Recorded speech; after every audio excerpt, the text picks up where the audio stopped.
우리가 지난 시간에 마른 뼈와 같은 이스라엘 민족이 하나님의 말씀을 통해 다시 살아나는 하나님의 재창조 사역을 우리는 살펴봤습니다. 그런데 주님의 이 회복 프로젝트는, 이스라엘 회복 프로젝트는 개개인의 회복을 넘어서 공동체적 회복을 이야기한다는 것을 우리는 주목해야 합니다. 주님께서 회복시킬 이스라엘은 한 임금의 통치 아래 다스려지는 나라라고 오늘 성경은 소개하고 있어요. 22절 상반절에 보면 이렇게 기록하죠. 그 땅 이스라엘 모든 산에서 그들이 한 나라를 이루어서 한 임금이 모두 다스리게 하리니. 또 24절에 보면 내 종 다윗이 그들의 왕이 되리니 그들 모두에게 한 목자가 있을 것이라. 회복될 이스라엘은 한 임금, 한 목자가 통치하는 나라입니다. 한 임금이 다스리는 나라라는 것입니다. 오늘도 다시 태초로 거슬러 올라가 보면 하나님은 그 말씀으로 온 세상을 창조하였을 뿐만 아니라 그 말씀으로 세상을 다스리셨어요. 그렇죠? 따라서 그곳에서 모든 피조물이 그분의 다스림 아래서 샬롬을 누려왔던 거예요. 그런데 그 샬롬이 어떻게 깨졌는지 여러분 기억하시죠? 인간이 하나님의 통치를 거부했어요. 하나님의 통치를 거부했다는 것은 다른 말로 하면 임금 대신 하나님의 말씀을 거역했다는 뜻이에요. 그분의 통치받기를 거절하고 자신의 자율성을 주장했던 거예요. 그래서 죄는 곧 반역이라고 말씀드렸죠. 창세기 3장에 보면 이렇게 기록이 되어져 있습니다. 우리 오늘 말씀을 제가 한번 띄워볼 텐데 우리 한번 읽어보겠습니다. 1절부터 8절까지인데 한번 읽겠습니다. 시작. 그런데 뱀은 여호와 하나님이 지으신 그 짐승 중에 가장 강교하니라. 뱀이 여자에게 물어 이르되 하나님이 참으로 너희에게 동산 모든 나무의 열매를 먹지 말라 하시느냐. 여자가 뱀에게 말하되 동산 나무의 열매를 우리가 먹을 수 있으나 동산 중앙에 있는 나무의 열매는 하나님의 말씀에 너희가 먹지도 말고 만지지도 말라. 너희가 죽을까 하노라 하셨느니라. 뱀이 여자에게 이르되 너희가 결코 죽지 아니하리라. 너희가 그것을 먹는 날에는 너희 눈이 밝아져 하나님과 같이 되어 선악을 알 줄 하나님이 아시니라. 여자가 그 나무를 본즉 먹음직도 하고 포함직도 하고 지혜롭게 할 만큼 현스럽기도 한 나무인지라. 여자가 그 열매를 따먹고 자기와 함께 있는 남편에게도 주매 그도 먹은지라. 이에 그들의 눈이 밝아져 자기들이 벗은 줄을 알고 모아바 나무의 잎을 엮어 치마로 삼았더라. 그들이 그날 바람이 불 때 동산에 거니시는 여호와 하나님의 소리를 듣고 아담과 그의 아내가 여호와 하나님의 같이 피하여 동산 나무 사이에 숨은지라. 아멘. 자, 에덴은 분명 하나님의 말씀으로 통치된 곳이었죠. 하나님의 말씀에 너희는 먹지도 말고 만지지도 말라. 이게 하나님 통치예요. 근데 사람이 어떻게 했대요? 먹음직도 하고 보암직도 하고 탐스럽기도 한 나무인지라. 그 나무의 열매를 먹어버렸대요. 하나님의 통치를 거부하고 어떻게 했대요? 자기 하고 싶은 대로 했대요. 자신이 하나님과 같이 되고자 했다는 것입니다. 그 결과 인간은 하나님의 낯을 피해 숨기 시작했고 도망치기 시작했고요. 모든 샬롬과 화평이 깨져버렸어요.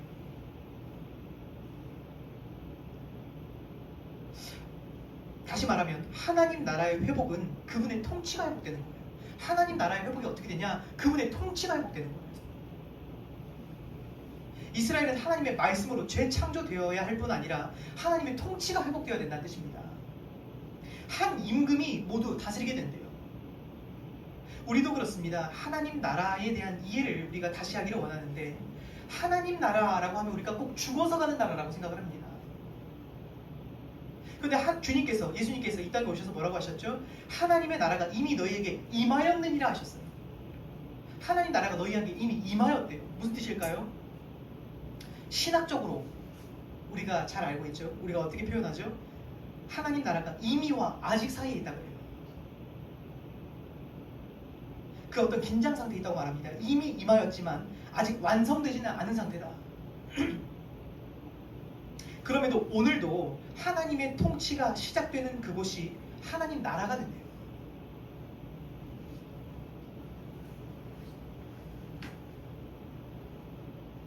그래서 다시 말씀드립니다. 하나님 나라는 죽어서 가는 것이 아니라 오늘도 한 사람이 예수 그리스도를 임금과 구주로 영접하고 그분의 통치권 아래로 들어갈 때 하나님 나라가 그에게 임하는 거예요. 그 삶에 그분의 통치가 임할 때 어떻게 해요? 그 하나님 나라가 그에게 임한대요. 그렇습니다. 우리에게는 참된 왕이 필요한 거예요. 우리를 통치할 왕이 필요한 거예요. 이 세상의 문제가 무엇인지 여러분 기억하십니까? 사사기의 말씀과 같이 왕이 없으므로 자기의 소견에 옳은 대로 행하기 시작했대요. 이게 이 세상의 문제예요. 왕이 없으므로 자기의 소견에 옳은 대로 행하였다. 때문에 세상은 혼돈 속으로 들어가게 된 것입니다. 특별히 이 시대를 가리켜 우리가 뭐라고 부르는지 여러분 아시죠? 그 포스트 모더니즘이라고 불러요. 포스트 모더니즘. 이 시대의 사조예요. 포스트 모더니즘이다. 근데 포스트 모더니즘의 대표적인 특징이 뭐냐? 상대주의예요. 진리는 없다는 거예요. 모든 권위들을 다 무너뜨려요. 국가 지도자도, 학교 선생님도, 심지어 하나님의 말씀까지도 권위를 무너뜨리는 거예요. 다 상대적인 거니까. 절대적인 진리가 없기 때문에 모든 것이 그냥 견해고 의견이고, 그래서 누구나 자기의 목소리를 낼 수 있는 시대예요. 그래서 다 그냥 자기가 옳은 거니까, 자기 소견에 옳은 대로 사는 거니까 다 자기의 견해대로 말하는 거예요. 목소리를 내고 유튜브만 틀어도 다 자기 방송, 개인 방송 할 수 있고, 누구도 나한테 이래라 저래라 할 수 없다 이거예요.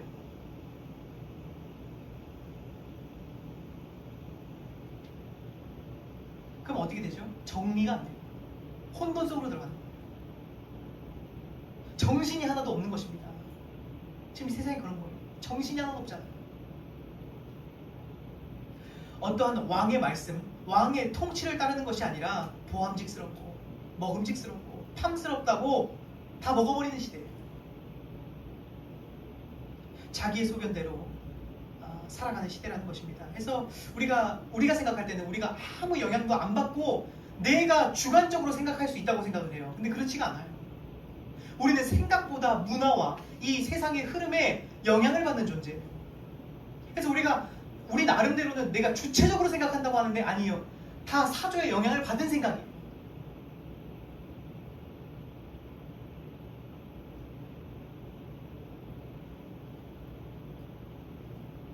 그 영향을 따라 우리는 사고하고 판단하고 있다는 것을 인지해야 된다는 것입니다. 그리고 그 결과물이 오늘 우리의 삶인 거예요. 우리가 사는 이 세상인 것입니다. 하나님의 말씀이 아니라 왕의 통치를 떠나서 내가 내 삶의 주인이다. 내가 내 삶을 통치하겠다. 내가 다스려 보겠다. 그게 우리가 지금 만들어 온 세상이에요.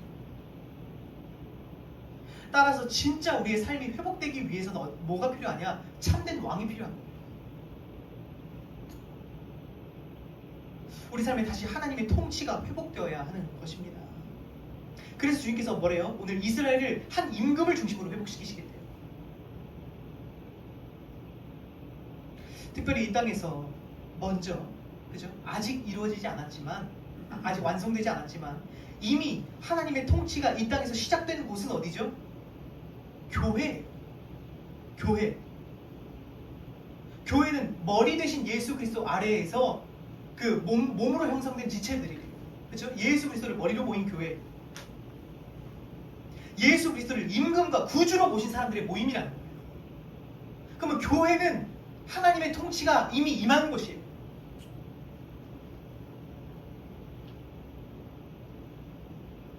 따라서 주님의 통치가 회복되면 어떻게 이스라엘이 회복되는지도 알 수 있지만 오늘 이 말씀은 주님의 통치가 이미 시작된 이 교회가 어떠한 모습이어야 하는지를 보여주는 거예요. 하나님의 통치가 임한 교회가 어떠한 모습이어야 되는가. 오늘 그것을 한번 살펴보도록 하겠습니다. 가장 먼저 첫 번째는 하나됨입니다. 하나됨 15절에서 22절까지의 말씀을 우리 한 번 더 읽겠습니다. 15절에서 22절까지의 말씀 좀 길지만 함께 읽어보겠습니다. 시작.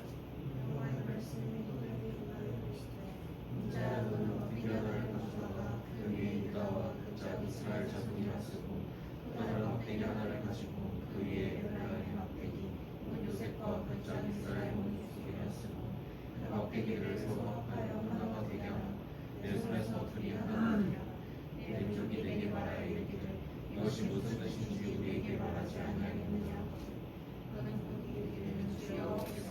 다시 말씀하시기를 내가 에브라임의 손에 있는 바 요셉과 그자 이스라엘 집사들의 막대기를 가져다가 그자의 막대기에 붙여서 한 막대기가 되게 한즉 내 손에서 하나가 되리라 하셨다 하고 너는 그를 쓸 막대기를 우리의 그 앞에서 손에 잡고 그들에게 이르기를 주여 앞에서 이같이 말씀하시기를 내가 이스라엘에서 집사와 여러 나라에서 인도하며 그 사방에서 모아서 그리고 나로 돌아가게 하고 난 이스라엘 모든 산에서 그들이 한 나라를 이루어서 한 인간이 모두 다스리게 하리니 그들이 다시는 두 민족이 되지 아니하며 나라로 나누지 아니할지라. 아멘.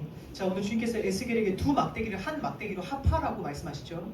한 막대기를 가져다가 그 위에 유다와 그 짝 이스라엘 자손이라고 쓰고 또 다른 막대기 위에는 에브라임의 막대기 곧 요셉과 그 짝 이스라엘 온 족속이라고 쓰래요. 그래서 그 막대기들을 서로 합하여 하나가 되게 하라. 네 손에서 둘이 하나가 되리라.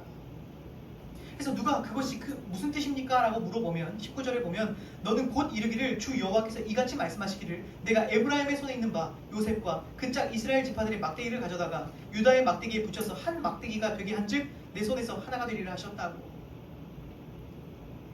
결론적으로 22절에 그 땅 이스라엘 모든 산에서 그들이 한 나라를 이루어 한 임금이 모두 다스리게 하리니 그들이 다시는 두 민족이 되지 아니하며 두 나라로 나누지 아니할지라.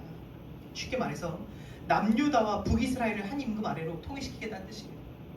쉽게 말해서 24절에 보면 이 왕은 내 종 다윗이 그들의 왕이 되리니 라고 말하는데 여기서 다윗은 문자적으로 진짜 다윗 왕이 아니에요. 다윗 왕은 이미 이 말씀이 선포되기 전 사람이에요.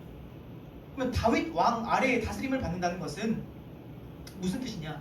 25절 끝에도 나오죠. 내 종 다윗이 영원히 그들의 왕이 되리라.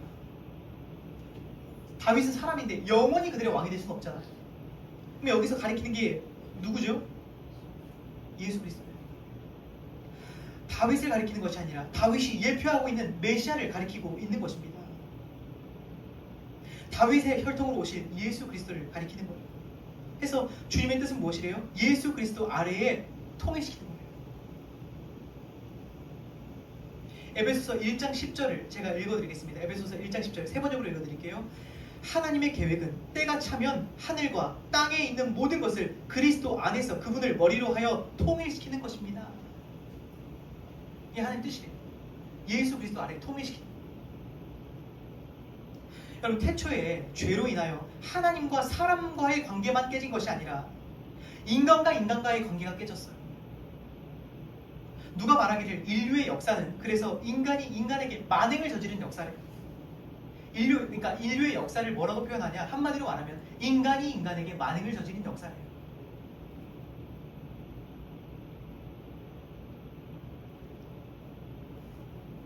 그래서 지금도 세상을 보면 깨진 세상이 아니겠습니까?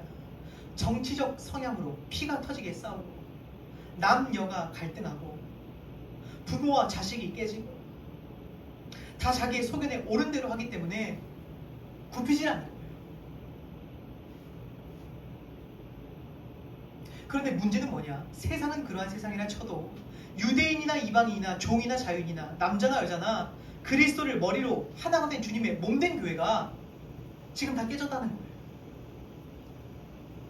정치적인 성향으로 나눠져 있고 이념으로 대립하고 교단과 교단이 깨져 있고 성도와 성도가 사역 때문에 다투고 지금 주님의 몸이 갈기갈기 찢겨져 있다는 것이 문제인 거예요.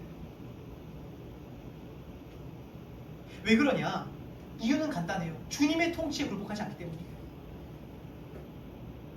그분의 말씀이 최고의 권위에 있지 않기 때문입니다. 다 자기를 주장하기 때문이에요.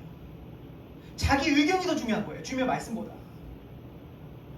자기의 사정이 더 우선인 것입니다. 자기의 감정이 더 앞서는 거예요.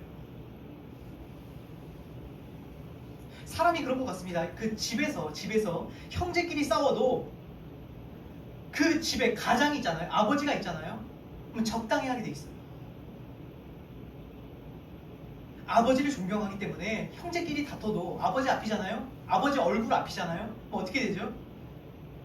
이렇게 말하는 거예요. 우리 아버지 앞에서 그만 추태 보입시다. 우리 아버지 있는 데서 그만합시다. 근데 아버지 앞에서 형제가 피가 터지게 싸울 수 있다는 것은 무슨 뜻이죠? 아버지의 권위를 무시한다는 뜻이에요. 전혀 아버지를 공경하지 않는다는 뜻이에요. 그죠? 아버지 함께 먹는 식탁에서 서로 욕하고 핏대 세우고 싸울 수 있는 거, 그죠? 버릇없는 거잖아요. 오늘날 교회가 그렇지 않은지 한번 돌아보자 이거예요.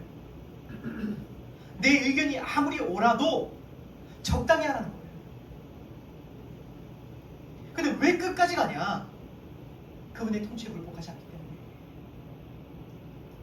아버지의 눈치와 표정을 살피지 않기 때문에, 내 감정과 내 상처와 내 의견과 내 사정과 내 뜻을 하나님의 뜻보다 더 존중하기 때문에 끝장을 보는 거예요.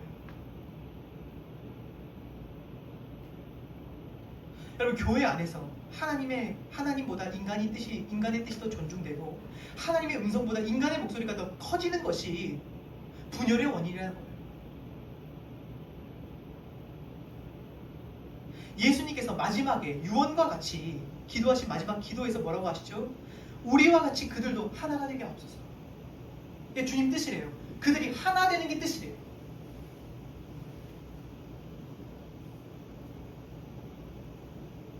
우리 에베소서 2장 13절부터 15절까지의 말씀 우리 한번 읽어보겠습니다. 한번 읽어보겠습니다. 시작.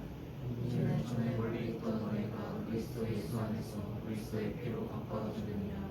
그는 우리의 화평이시니라. 그로 하나를 만드사 원수된 것 중간에 막힌 담을 자기 육체로 하시고 법조문으로 된 계획의 율법을 폐하셨으니 이는 이 둘로 자기 안에서 한 새 사람을 지어 화평하게 하시고.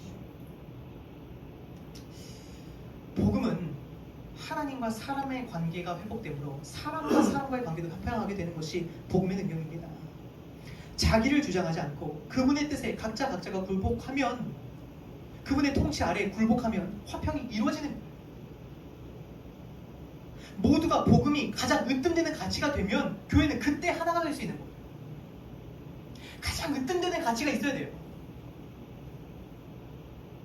어떤 정치보다, 취향보다 복음이 우선될 때 교회는 하나가 될 수 있다는 거예요. 그래서 사도 바울은 이렇게 이어서 말했습니다. 우리가 다 하나님의 아들을 믿는 것과 아는 일에 하나가 돼요. 가장 중요한 게 뭐래요? 하나님의 아들을 믿는 것과 아는 일에 하나가 돼요. 온전한 사람을 이루어 그리스도의 장성한 분량이 충만한 데까지 이르리니.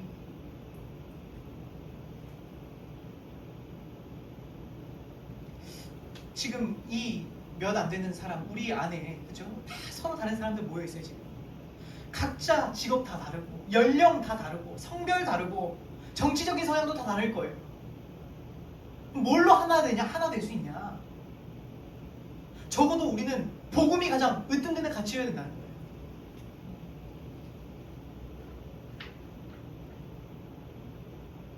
예수 그리스도가 우리의 머리인 것입니다. 우리의 성령은 한 분이세요. 그래서 다 달라도 그냥 예수 때문에 하나 되는 거예요.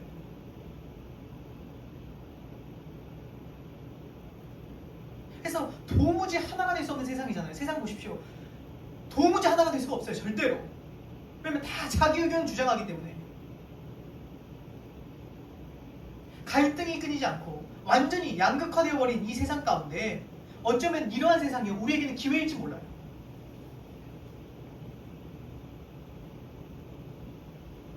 이러한 시대 속에서 교회가 좌우, 여야, 남녀노소가 그 견해를 둘째 쳐놓고, 자신의 견해 둘째 쳐놓고 내 의견은 중요하지 않습니다 라고 각자가 이야기하고 모두가 복음 앞에, 그리스도 앞에 꿇어 엎드린다면, 그분의 통치 아래에 엎드린다면 하나가 될 수 있다는 거예요.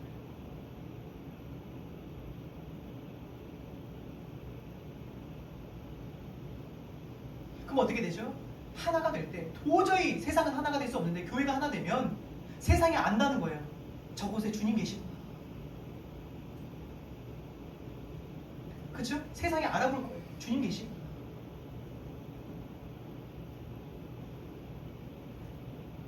오늘 통치 아래로 들어오시는 저와 여러분이 되기를 주님으로 축원드립니다.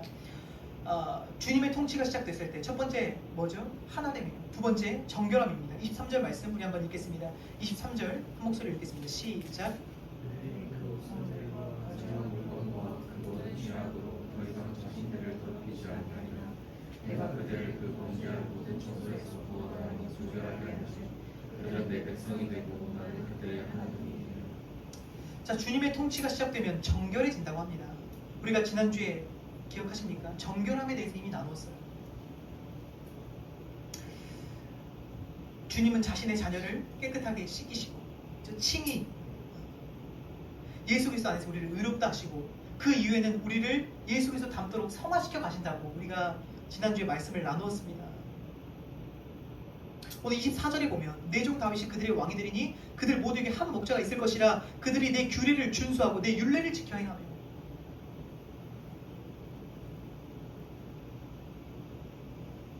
서론에서 우리가 살펴보았지만 죄는 처음부터 반역이었잖아요. 그렇죠? 그분의 통치를 거부하는 거예요. 근데 반대로 그분의 통치가 실현되면 어떻게 되냐? 그분의 말씀을 따르기 때문에 죄악에서 멀어진다는 거예요. 그분의 통치를 멀리함으로써 죄악이 시작됐기 때문에, 거부함으로써 죄악이 시작됐기 때문에 그분의 통치 안으로 들어가면 자연스럽게 어떻게 되죠? 죄악이 멀어집니다. 죄악에서 더 깨끗해집니다.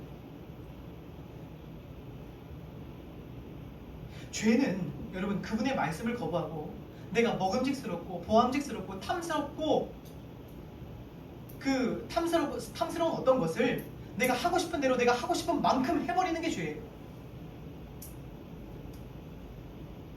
예를 들어 여러분 탕자 기억하십니까? 탕자, 그렇죠? 우리 잘 아는 탕자. 누가복음에 보면 그 둘째 아들이 어떻게 하냐? 유산을 받아서 아버지 유산을 받아서 아버지 집에서 나가고자 해요. 다른 말로 아버지 통치에서 벗어나고자 하는 거예요. 그냥 그 유산만 갖고 아버지 통치를 벗어나고 싶다. 그럼 내가 마음대로 한번 살아볼 수 있을 텐데. 근데 그 집을 나간 아들은 그 브레이크가 고장난 자동차와 같이 폭주하기 시작했어요. 허랑방탕하게 살기 시작합니다. 창녀와 놀면서 죄악으로 자신을 더럽히다가 결국 아버지 재산은 다 탕진해버리고 돼지 지엽 열매나 먹고 있지 않았습니까? 그게 우리 인생이에요. 다 아버지 통치 벗어나고 싶은 거예요. 내 마음대로 하겠습니다. 근데 그 이후에 어떻게 되죠? 브레이크가 고장나요. 죄악으로 자신을 더럽히기 시작하는 거예요. 근데 회복된 이스라엘은 어떤 모습이냐? 한 목자가 있을 거예요. 그들이 내 규례를 준수하고 내 율례를 지켜 행한대요. 무슨 뜻이냐? 그분의 통치를 따른다는 거예요. 내 규례를 지키고 준수한대요. 뭐죠? 내 통치를 따를 거예요. 한 나라의 법을 지킨다는 건 뭐죠? 그 나라의 통치를 따른다는 거예요. 마찬가지로 하나님의 통치와 율례를 지킨다는 것은 그분의 통치를 따른다는 것입니다. 그래서 정결해진대요. 앞서 나누었던 하나님과 거의 비슷한 맥락인데 제가 해보니까 그런 것 같아요. 물론 주님께서는 제 더러운 죄악들을 끊임없이 지적하시고 제 마음을 불편하게 하세요. 제 안에도 더러운 죄악들이 있을 거 아닙니까? 제 삶에 있는 더러운 죄악들을 끊임없이 지적하시고 불편케 하시는 게 주님의 제 안에서 하시는 통치예요. 그런데 더 나아가 우리가 알듯이 대부분 우리의 우상은 뭐라 그랬죠? 나름 선한 것들이에요. 생각보다 우리의 우상은 우리가 생각하는 것만큼 나쁜 것들이 아니에요. 악한 것들이 아니에요. 선한 것 같은데 이게 뭐가 나빠? 하는 것들. 그러한 것들이 선한 것이 가장 선한 분의 자리를 차지하고 중요한 것이 가장 중요한 분의 자리에 앉는 것이 우상이에요. 해서 우리 삶이 더럽혀지는 것은 단순히 진짜 나쁜 어떤 범죄를 저질렀기 때문에 더러워지는 게 아니에요. 우리 삶이 더러워지는 것은 선한 것들이 정도를 넘어서면 더러워지는 거예요. 주님 주신 모든 것이 사실 다 대부분 선한 것들입니다. 근데 그것이 하나님 다음이어야 선한 거예요. 그죠? 선한 것이 하나님 다음에 있어야 선한 거예요. 근데 아무리 선한 것도 주님의 자리를 차지하면 그게 악한 게 된다는 거예요. 근데 우리의 문제는 뭐냐? 정도를 몰라요. 통치자가 없기 때문에 정도를 몰라요. 취미 생활이 왜 나빠? 이걸로 스트레스 푸는 거지 뭐. 근데 문제는 뭐죠? 취미 생활 끝까지 해버리는 거예요. 이거 하나 사는 게 왜 나빠? 쇼핑을 빚질 때까지 해버리는 거예요. 자기 개발하고 성공하는 게 왜 나빠? 근데 하나님보다 그거에 더 집중하는 거예요. 돈이 뭐가 나빠? 근데 그것을 하나님보다 더 사랑하고 더 의지합니다. 그럼 이게 우리 삶에 이제 더럽히기 시작하는 거예요. 통치자가 없기 때문에 브레이크가 고장난 것입니다. 늘 도를 넘어버려요. 하고 싶다고, 할 수 있다고, 할 수 있는 만큼 해버리면 안 된다는 거예요. 그죠? 내가 할 수 있어요. 할 시간이 있고 할 돈이 있습니다. 할 수 있다고 하고 싶은 만큼 다 해버리면 안 된다는 거예요. 정도라는 게 있는 거예요. 근데 통치가 없어요. 끝장을 봐버리는 것입니다. 그런데 우리 삶에 다시 한번 하나님이 왕이 되시고요, 그분의 통치가 시작되면 어떻게 되냐? 우리 안에서 주님께서 좋은 것도 적당하게 하신다는 거예요. 그만하면 됐어. 거기까지만 해라. 그 이상은 네 삶을 망가뜨린다. 너가 틀릴 수도 있어. 꼭 네가 다 옳은 건 아니야. 네가 먼저 손을 내밀어라. 그렇게 우리 안에서 통치하시면서 우리 죄악과 멀어지게 하신다는 거예요. 오늘 저와 여러분이 다시 한번 그분의 통치 아래로 들어가서 우리 삶이 다시 한번 깨끗해질 수 있기를 간절히 소망합니다. 세 번째, 화평함, 샬롬입니다. 25절에서 28절까지 마지막으로 읽겠습니다. 25절에서 28절까지 읽겠습니다. 시작. 내가 내 종 야곱에게 주던 그의 소속이 거저하던 땅이 그들이 거저하니 그들이 그들의 자손 손이 영원히 거기에 거저할 것이요 그들은 다윗이 영원히 그들의 왕이 되리라. 내가 그들과 화평의 언약을 세워서 영원한 언약이 되게 하고 그들을 경고하며 내 손을 그 가운데 세워서 영원히 이르게 하려니 내 소서가 그들 가운데 있을 것이며 나는 그들의 하나님이 되고 그들은 내 백성이 되리라. 내 소서가 영원토록 그들 가운데 있으니 내가 이스라엘을 거룩하게 하는 여호와의 주를 알게 하리라 하셨다. 자, 내가 그들의 화평의 언약을 세워서 영원한 언약에 이르게 하고 또 그들을 경고하고 번성하게 하여 내 성소를 그 가운데 세워서 영원히 이르게 하리니 라고 말씀하시죠. 하나님께서 그들의 중심으로 오심으로써 그들과 함께 거하시며 통치하심으로써 하나님은 그들을 화평하게 하실 것이고 견고하게 하실 것이고 번성하게 하시겠대요. 어쩌면 이 마지막 세 번째 화평함은 앞서 하나됨 그리고 정결함에서 비롯된 자연스러운 결과가 아닌가 생각이 돼요. 그렇죠? 이웃과의 관계가 화평하고 그 관계가 하나 되어 있고 내 삶에 더러운 것들이 제거되니까 당연히 샬롬이 찾아오지 않겠습니까? 여기서 화평은 우리가 원어로 우리가 잘 아는 샬롬이에요. 샬롬. 우리는 그분이 우리 안에 거하시고 우리를 통치하시는 것을 불편해해요. 왜냐면 성질대로 못하니까. 마음껏 하고 싶은데 마음대로 못하잖아요. 내 양심 불편하게 하시고 취미 생활 하나도 마음껏 하지 못하게 하시고 열심히 일해서 나는 좀 성공하고 싶은데 마음껏 달려가고 싶은데 주님께서 계속 브레이크를 밟으시는 거예요. 주님은 주님의 사람들에게 마음판에 말씀을 기록하세요. 그 말씀을 우리 마음판에 새겨놓으시겠대요. 새 영을 부으시고 마음판에 우리 그 말씀을 새겨놓으셔서 계속 뭘 할 때마다 걸리게 하시는 거예요. 이제 악셀만 밟으면 되는데 브레이크. 때로는 그래서 주님의 통치를 받는 자들은 답답해요. 내가 그 통치권 갖고 싶어 하는 거예요.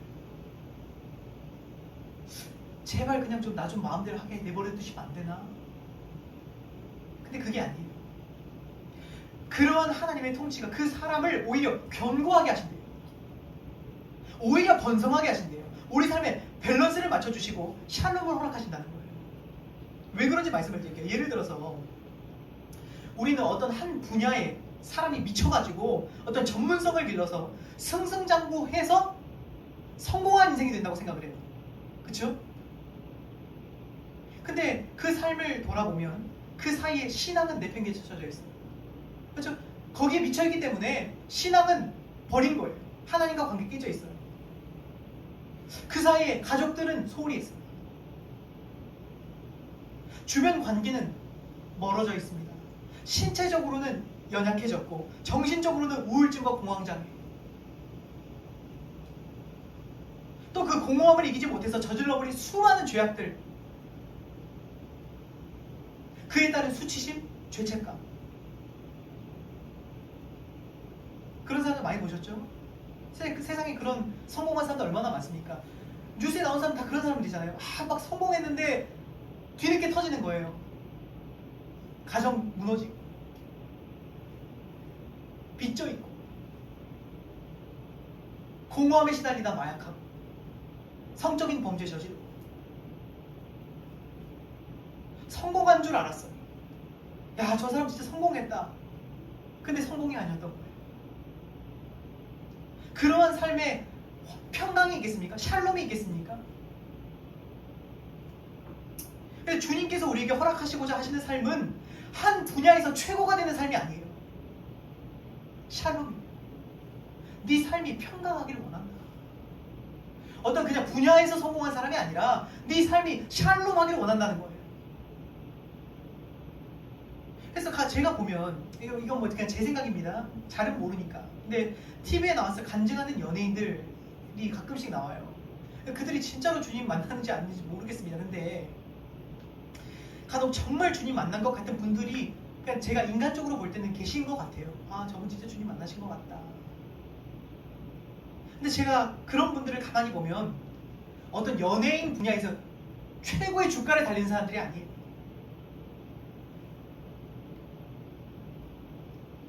근데 그도 그럴 수밖에 없는 것이 물불 안 가리고 이제 일에 뛰어들지 못하거든요. 그쵸?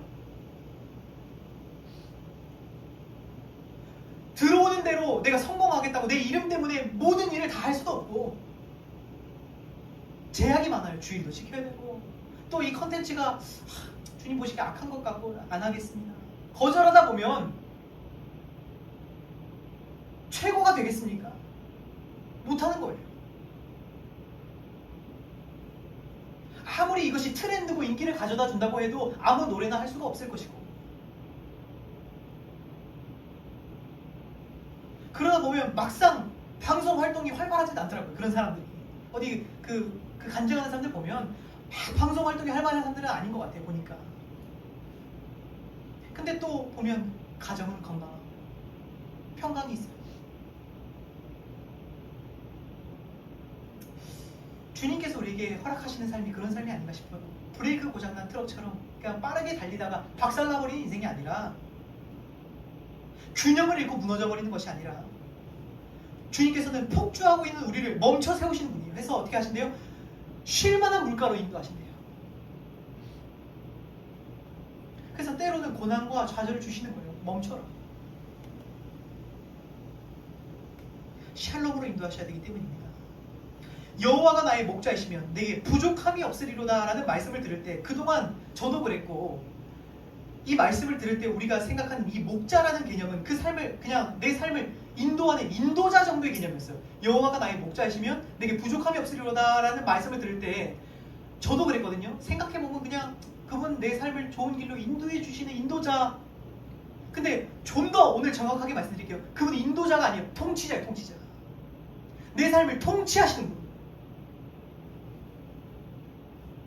다스리시는 분이에요.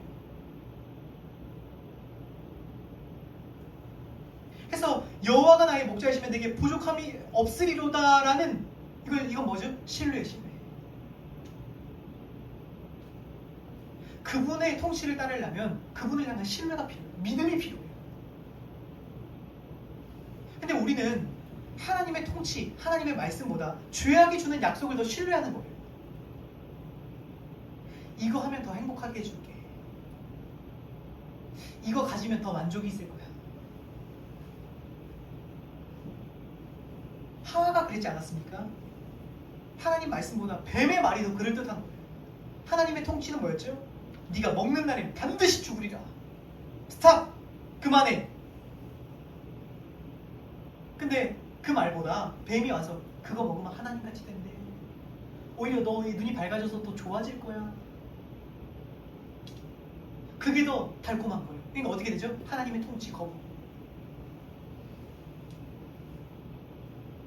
하나님의 통치를 신뢰하지 않는 그 결과는 여러분 아시다시피 참혹하지 않았습니까? 그런데 회복된 하나님의 백성들은요, 하나님의 통치를 신뢰하는 거예요. 신뢰. 아, 선하신 하나님이 하지 말라면 하지 말라는 이유가 있겠구나. 이게 신앙이에요. 그만하라면 그만하라는 이유가 있겠구나. 먹지 말라면 먹지 말라는 이유가 있는 거예요. 근데 우리는 그걸 신뢰하지 않기 때문에 통치 거부해요.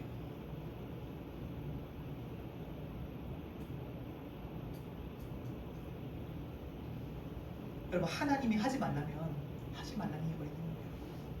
아까워서 하지 말라 하겠습니까? 그분이 여러분에게 뭘 주시기 아까워서 아끼신다고 생각하십니까? 아니에요. 너한테 좋지 않아. 정녕 네가 죽으리라. 왜 죽으려 하느냐? 그만 가. 그만 먹어. 그만 만나. 그만해.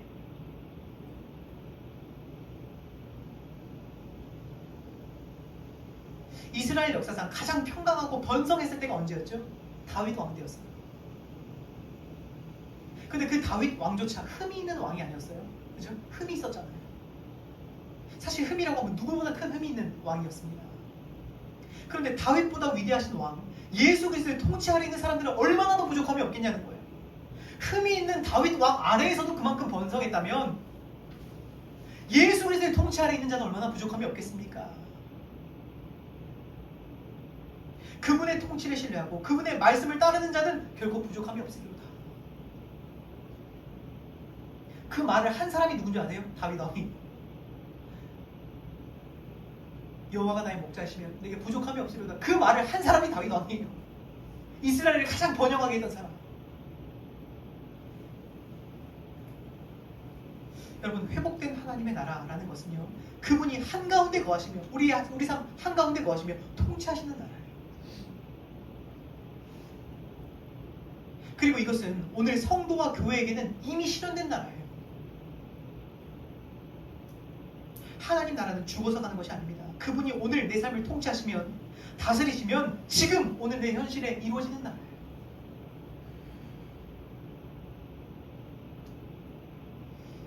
여러분, 그분이 나의 목자시면, 그분이 나의 삶을 통치하시면, 그분의 말씀에 순종하면 내게 부족함이 없으리라는 것을 신뢰하시기 바랍니다.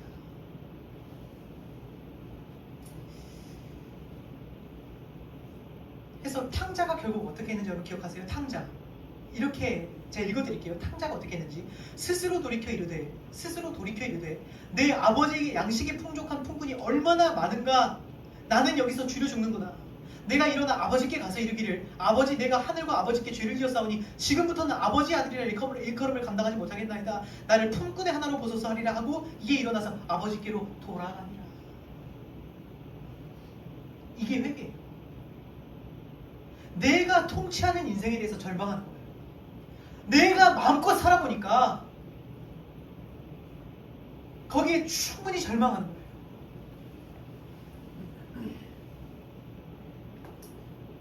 근데 거기까지 가기가 어려워요.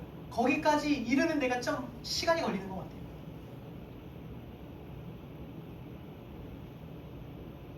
내 통치, 내가 내 인생 통치하는 그 통치에 절망하고 아버지의 통치의 선하심을 깨닫고 아버지 집으로 돌아가는 거. 그 탕자가 뭐라 하냐면 그분이 다스리시는, 통치하시는 그 집은 품꾼이라도 양식이 풍성하대요. 그러니까 아버지 집에 있으면, 그분의 통치 아래 있으면 품꾼도 풍성하더라. 가만히 생각해보니까 아버지 집을 회상해보니까 그랬던 거예요. 가만히 생각해보니까 아버지가 다스리는 그곳은 품꾼도 굶어 죽는 일이 없었네. 그래서 성전 문지기라도 줬사오니까 그렇게 나온 거예요. 아버지가 있는 그 궁궐은 성전 문지기도 좋더라. 그분이 다스리시는 그곳이 천국이라는 것입니다. 하물며 오늘 그분에게 돌이키면 주님께서 우리를 품꾼의 하나로 보시는 게 아니에요. 자녀로 맞아주시겠대요. 자녀로 대하시겠대요. 성전 문지기가 아니라 들어와라. 뭐 얼마나 부족함이 없겠냐는 거예요. 오늘 이 말씀을 쓰면서 제 삶을 돌아봐도 그런 것 같아요. 사실 이거 영상으로 이제 엄마가 보고 있기 때문에 별로 엄마가 좋아할 말은 아니지만 그래도 생각난 김에 말씀을 드리면 사실 그 돌아가셨지만 저희 아빠는 그렇게 좋은 아빠는 아니었어요. 매일 술 드시고 그 가족들을 괴롭게 하셨던 아버지입니다. 그래서 저는 어려서 그런 아버지가 저한테는 그 공포의 대상. 근데 제가 지금도 기억해요. 초등학교 당시에 초등학교 4학년 때 그 저를 포함해서 4인조 그 저희 친구들이 있었습니다. 맨날 넷이서 붙어 다닌 거예요.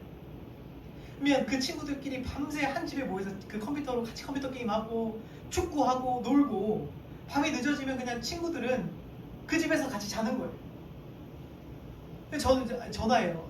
저도 여기서 자고 싶습니다. 한 번도 안 돼. 집으로 들어와. 안 돼. 집으로 들어와. 그래서 제가 초등학교 때 소원이었어요. 나도 여기서 같이 한번 자고 싶다. 왜냐면 그 다음날 가면은 자기네들끼리는 에피소드가 있는데 나는 에피소드에 끼지를 못해요. 저는 집에 갔으니까. 근데 그러다가 제 소원대로 제 초등학교 5학년 때부터 이제 아버지가 저랑 같이 안 살게 되면서 이제 제가 날개를 달게 된 거예요. 이제 마음대로 밖에 나가 잘 수 있어요.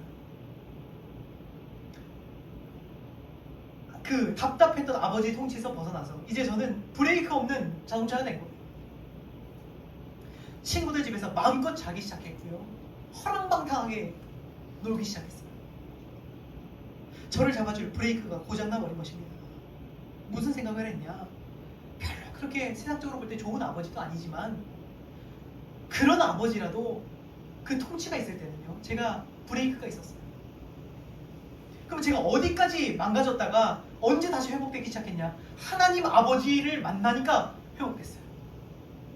다시 그분의 통치로 들어간 거예요. 그래서 저는 알아요. 내가 내 삶을 통치하는 게 얼마나 제 인생을 망가뜨리는지 누구보다 제가 제일 잘 알아요.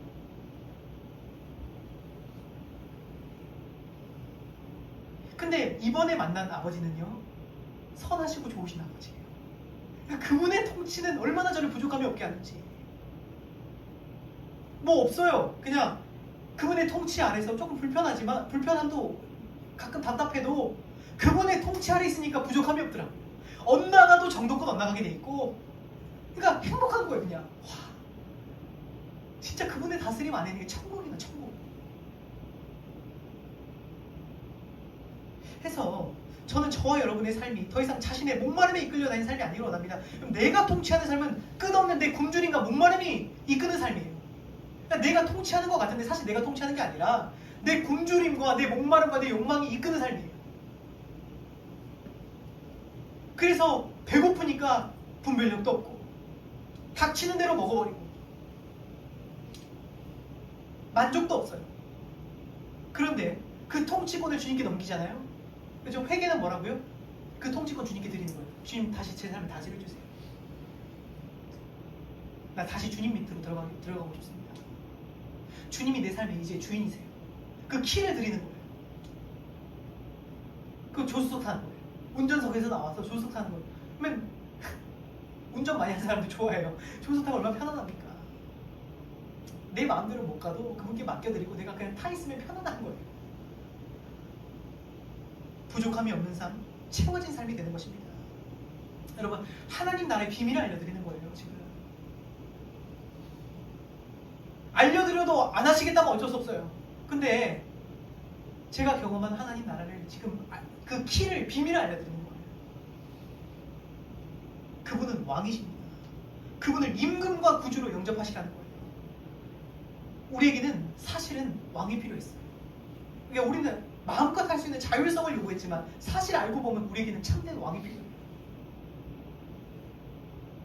내 인생 핸들을 절대로 내 자신에게 맡기지 마시기 바랍니다. 멸망이에요, 멸망. 브레이크 고장난 자동차 타는 거예요. 그러나 그분의 말씀을 따르십시오. 그분이 내 삶의 중심에 거하게 하십시오. 그럼 어떻게 돼요? 에덴과 같이 된대요.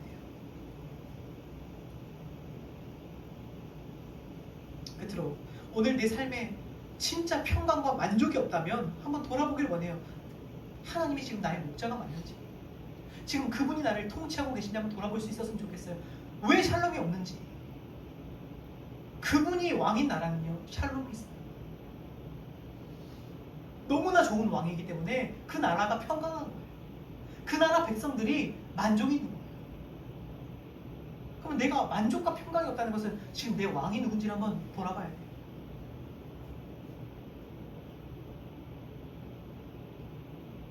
그리고 적어도 교회에서 우리 성도들의 삶에서 그분의 말씀은요, 최고의 권위에 있어야 돼요. 오늘 아버지의 집으로 돌아가시는 축복이 있기를 주님의 이름으로 축원드리겠습니다. 우리 함께 찬양드리고 기도하겠습니다.